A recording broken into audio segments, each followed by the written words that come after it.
Guys, it's Arthur with Park Your Fashion. Today I'm going to show you how to make these lanyards. They're easy, simple to do. You can make them with scraps. They're more for like if you have an event coming up and you want to just fill your table with stuff. You can sell these anywhere from $3 to $5. The ones with I don't know what this is actually called, but the key ring, I guess, if you want to say, I got these from AC Moore, and they were about $3.99 for 25 of them. And you can also use the swivel ones, which I got from AC Moore also, which were one for $1.99. So I sell when at an event I sell these for $3, and if you want ones with this, they'll be $5. But I'm going to show you how to make one of these with using one of these. So yeah, just bear with me. Okay, since my key ring is about an inch long, over an inch. It's like 32 millimeters, which is like over an inch. So what I'm gonna do, I'm gonna go ahead and make my pattern. I make the pattern. I'm gonna make mine 3 inches tall, due to the fact that when I actually go ahead to make it, I'm gonna have to fold it over to actually get to an inch. So you want to go ahead and make it 3 inches long. So you'll trace upwards to 3 inches, or however long your lanyard is. That's how long you want to make it. So if your lanyard's 2 inches, so you want to go up 4 inches. So when you go to fold it in half, it'll go back down to 2 inches. So it will actually, you actually have some room in it, and it will be able to move. You'll be able to have it to move like this and stuff of that nature. And however long you want it to be. Say if you want it to be 12 inches long, you want to double that. So 12 times 2. So you want to make that, so you want to go and make it 24 inches. Because you're going to have to fold it over also to actually get it to, get the ring to stay on and everything. So you want to go ahead and trace that to, like I said, however long you want. So if you want it 12 inches, you trace it to 24 inches, your pattern all the way down to 24 inches. And then you go ahead and close it up.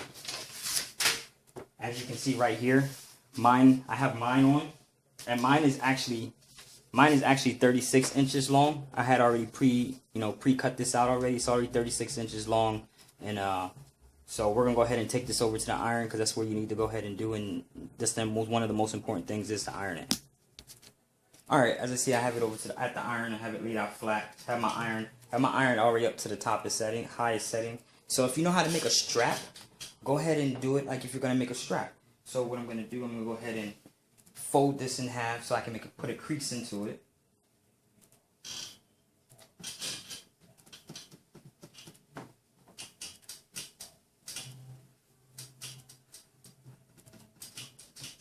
Go ahead and put a crease into it so I can get that, just so I can have a reference of, when I go ahead to put it in the middle, put one edge in, put one side in the middle. So I'm gonna go ahead and take one side. Let's take one side, fold it over into the middle. Then take the iron, go across it so I can help put it in place.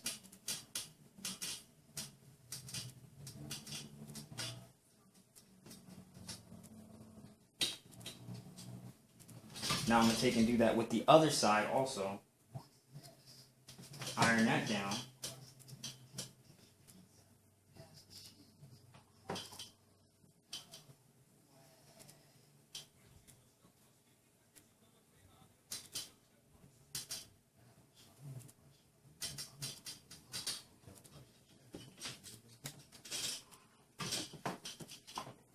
Go ahead and give it another quick over.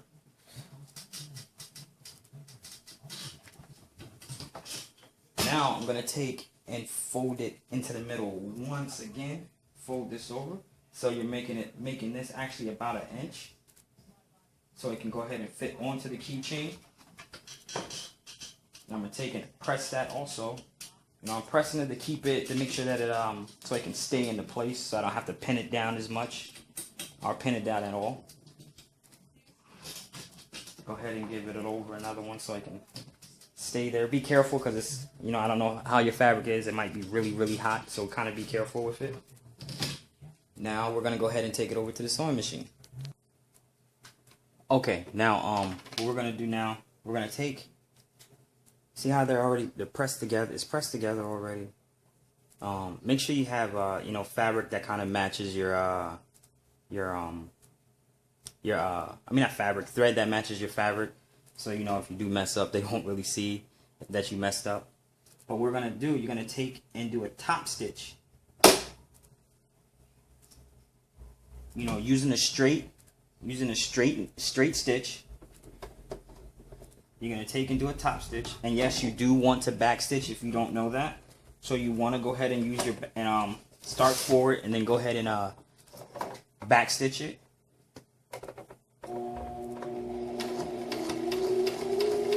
And now I'm gonna go ahead and back stitch. Now I'm gonna go forward.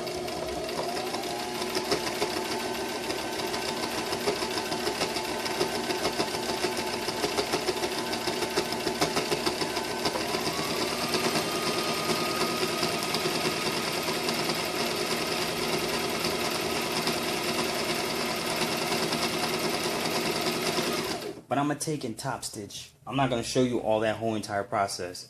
But I'm going to take and top stitch all the way around. So I'm going to go one side.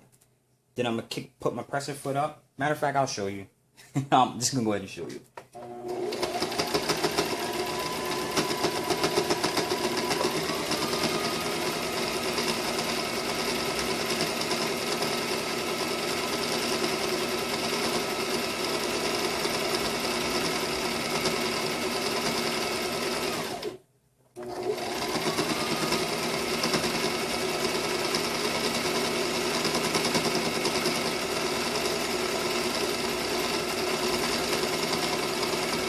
So now, so I can get one continuous stitch, I'm going to go ahead and pop this up, turn the corner, put that down, stitch,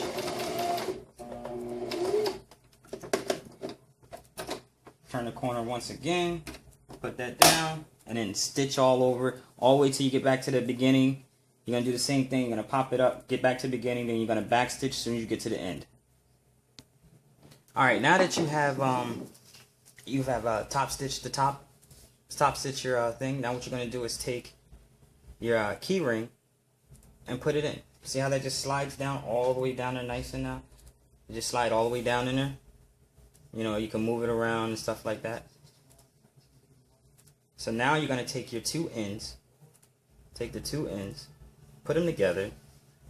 Make sure it's not tangled or anything, it's still flat. Still flat. So you can take your two ends right here, put them on your machine, and you're just going to do, I tend to do 3 back stitches. I'll do going 3 times. I'll go one front stitch, one frontwards, one backwards, one frontwards, one backwards. So then I'll back stitch.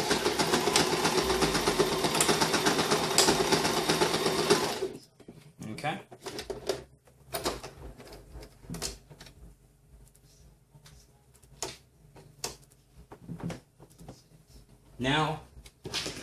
Now what you can do is take and just cut as close as possible, but don't cut it. Don't cut the string. Don't cut the thread. Cut as close as possible so you can just get that excess right there. Make sure you don't cut that. Now what you're going to do, see this part right here, you're going to take and flip it on the inside so it's not showing. Now you're going to take and bring the ring up to that part right there. Put the ring right there. And now you're going to take and do another stitch from back, forward, back and forth. I say about an inch, inch and a half away from it, so you can still be able to move and do all that necessary stuff that it needs to do. So we're going to take and put that right there. About an inch, like I said, about an inch and a half to an inch away from the actual ring itself. Then you're going to forward stitch. And then you're going to back stitch.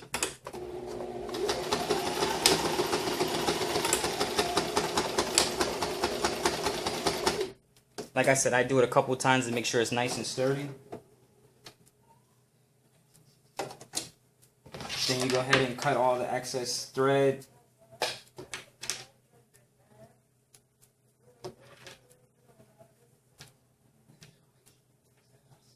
Go ahead, cut off the excess thread, make it look nice and pretty. And there you go. You have a nice finished lanyard. You know, like I said, takes not that long to make, and sell it for like $3, you know, at your event or at your table, or, you know, however you want to do it. Thank you for tuning in. Once again, this is Arthur with Park Your Fashion.